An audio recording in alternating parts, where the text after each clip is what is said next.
Mula noon hanggang ngayon, 702 DZAS.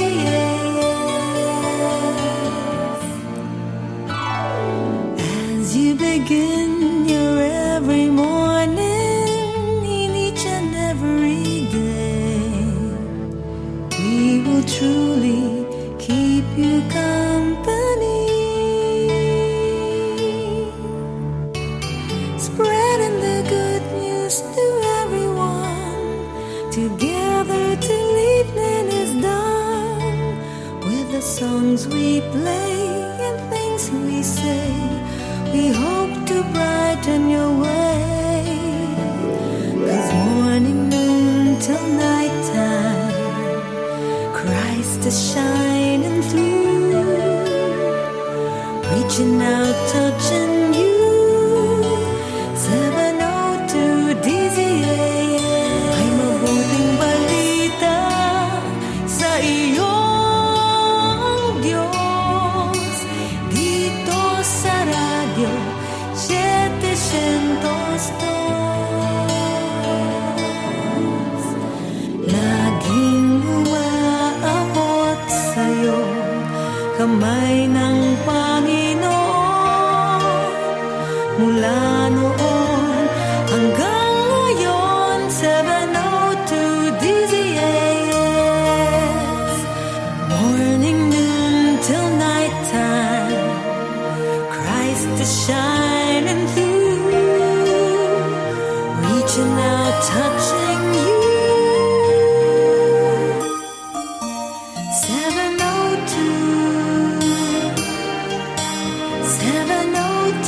DZAS.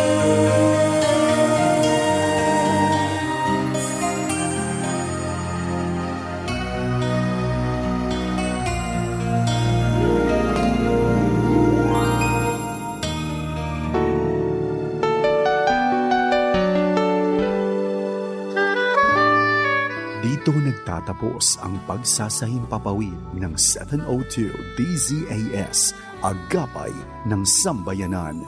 Ang himpilang ito na hindi komersyal ay pag-aari at pinamamahalaan ng Far East Broadcasting Company Philippines. Ang DZAS ay may lisensya mula sa National Telecommunications Commission na may bilang BSD-0795-2017. Nagsasahimpapawid ang DZAS araw-araw sa lakas na 50 kilowatts sa 702 kHz sa AM band mula alas 4:35 ng umaga hanggang alas 12 ng hating gabi.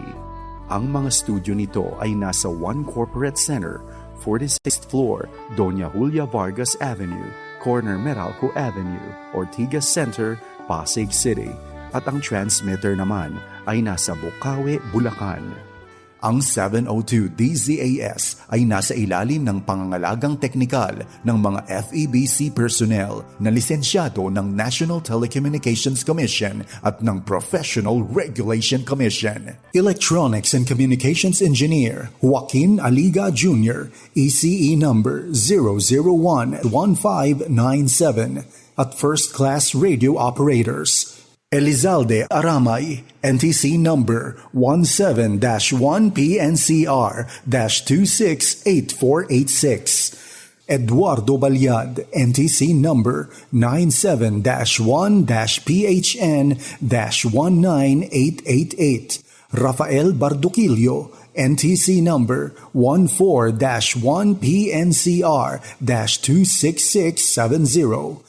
George Cristobal, NTC number 16-1-PNCR-26841. Raymundo Cristobal, NTC number 01-PHN-23193.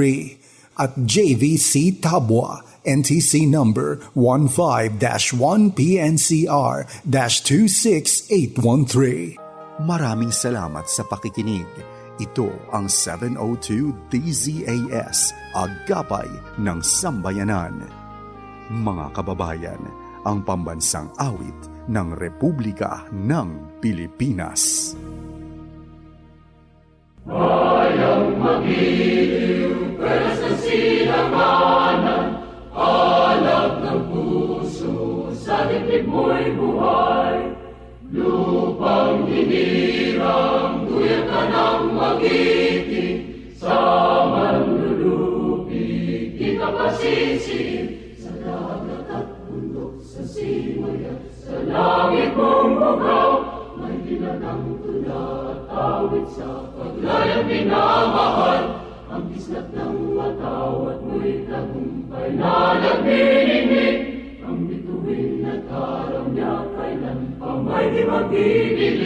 Lupa ng araw